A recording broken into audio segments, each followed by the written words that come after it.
नूरहयात साहबा। जी सर।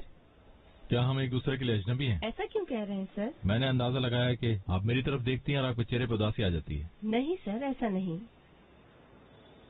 नूरहयात साहबा, आप मुझे एक तवील अरसे से जानती हैं, आपको समझ लेना चाहिए कि मैं कैसा आदमी हूँ। सही कह रहा हूँ ना? जी यकीनन। तो फिर आपको ये बात भी मालूम होनी चाहिए कि मैं अपने अल्फाज का बहुत पक्का हूँ। मैं जानती हूँ सर। सब वैसा ही हुआ है जैसे मैंने आपसे कहा था। हम दोनों बहुत नाखुश होंगे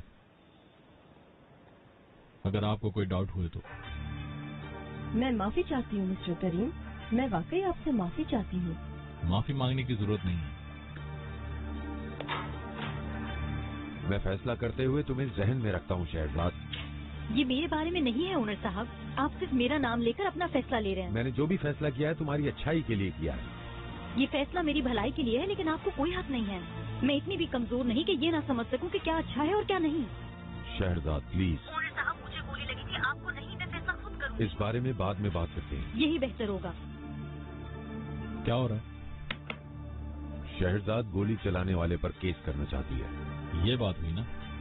well done Shahrzad, well done. अच्छा, मेरे खिलाफ महाजराई में तुम्हें खुशी मिलती है?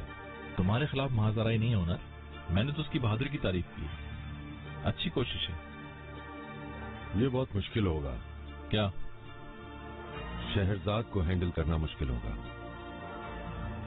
तुम खुश रहना चाहते हो या एक औरत को हैंडल करना चाहते हो? अगर मेरे दिल में ये दोनों बातें हों तो? भूल जाओ दोनों बातें।